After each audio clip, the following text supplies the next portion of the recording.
Serial में आने वाला है एक नया ट्विस्ट। अब पराग दादी को यह कहता है कि अगर आपको लगता है अनुपमा जोशी आपसे जीत रही है तो आपको हराना चाहिए, ना कि उस पे मान के बैठ जाना चाहिए। तभी ख्याति यह कहती है कि मेरी बेटी ने ही मुझे हरा दिया है और अनुपमा जोशी को अपनाया है, ना कि मुझे। वह मुझे सब कुछ बताती तो मैं भी उसे समझने की कोशिश करती, पर उसने कुछ अनुपमा जोशी को बताया तो उसमें मैं क्या कर सकती हूँ। तभी वहाँ से चली जाती है और मनी मन ये सोचती है कि पराग जी ने कुछ सही कहा है और मैं तरीके से अनुपमा जोशी को जीतने नहीं दे सकती हूँ और अपना सब कुछ वापस लेके रहूंगी, क्योंकि मेरा प्रेम भी जैसे अनुपमा जोशी के गाने लग गया है, क्योंकि इतनी मुंबई में उसे अपने झूठे आंसू दिखा के डिसाइड कर लिया है और मैं अब अपने बेटे और बेटी को वापस पाके रहूंगी। तभी आती पराग के पास जाती है और ये कहती है कि हम दोनों भी शादी में जा रहे हैं और आपको सेल तैयार होना होगा। तभी पराग ये कहता है अचानक आपको क्या हो गया ख्याति जी। तभी ये कहती है कि आपने मुझे बोला ना कि मुझे अनुपमा जोशी को हराना चाहिए और उससे ये सारी चीजें वापस ले लेनी चाहिए, तो मैं अपनी बेटी अपना प्रेम वापस पाके रहूंगी और रही तो हमारी है ही, और माही भी उसके बाद वो भी अपने साइड कर लूंगी और फिर अनुपमा जोशी को फिर तड़पाऊंगी कि उसे पता चलेगा। तभी पराग ये कहता है अब आपने करी है सही वाली बात और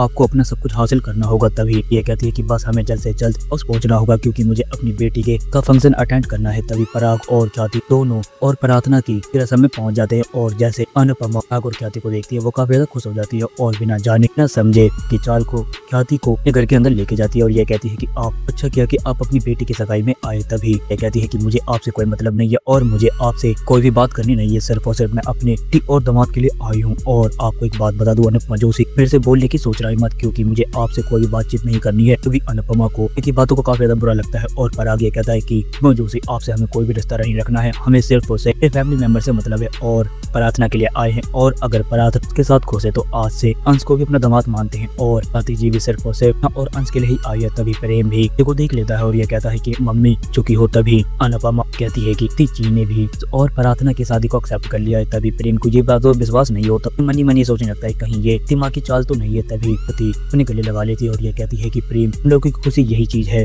इस चीज को मान लूंगी और कोई फर्क नहीं पड़ता है। तभी पति और प्रार्थना के पास जाती है और उन दोनों को देख के काफी ज्यादा भावुक हो जाती है और प्रार्थना अंश को और ख्याति को अपने गले लगा लेती है और अंश से कहता है ख्याति मैम अच्छा हुआ आप हमारे पास वापस आ गई। तभी ये कहती है कि मैम नहीं, आज से मैं तुम्हारी माँ हूँ और तुम्हें भी अपने बेटी जैसा ही प्यार करूंगी। तभी मनी मन सोचती है कि पति का ये वादा है कि अनुपमा जोशी के पास एक भी चीज नहीं रहने दूंगी, उसे मैं घर की ठोकरें खाने के लिए छोड़ दूंगी, क्योंकि जिस तरीके से उसने बेटा मेरे से छीन लिया और दूसरे बेटे के पीछे पड़ चुकी है, उस तरीके से इससे अंश छीन लूंगी और प्रार्थना भी उससे नफरत करेगी और उसके बाद अनुपमा जोशी को कभी भी नहीं मिलेगी और मेरा बदला यही होगा। तभी ख्याति और प्रार्थना के आगे अपने हाथ जोड़ती है और ये कहती है कि हमें माफ कर दो और अगली बार ऐसा नहीं होगा। अंश ये कहता है कि आप ऐसा मत करिए, आप मेरी माँ है। तभी पराग आता है और कहता है कि अंश हमारी प्रार्थना को काफी ज्यादा खुश रखते हो और प्रार्थना को खुश रखना, पर मैं तुमसे एक चीज कहना चाहता हूँ कि तुम एक बाद हमारे साथ चल सकते हो और मैंशन में रह सकते हो। तभी प्रेम ये कहता है कि आखिरकार आप ये क्या कह रहे हैं पापा। अभी ये कहता है कि क्या गलत बोल रहा हूँ मैं, अंश अगर प्रार्थना को खुश रखना चाहता है तो वो हमारे साथ रह सकता है और प्रार्थना के बाद तो काम तो करेगी नहीं, कम से कम वह फिर में तो रह पाएगी। जी हाँ दोस्तों, क्या होगा आने वाले एपिसोड में पहुंच पाएगी अनुपमा ठीक है चाल, तो आप अपनी कमेंट बॉक्स में राय हमें जरूर बताएं। आपको ये वीडियो पसंद आई है तो आप इस वीडियो को लाइक करें, हमारे चैनल को सब्सक्राइब करना ना भूलें। आप अगली वीडियो में जब तक के लिए राधे राधे, जय श्री राम।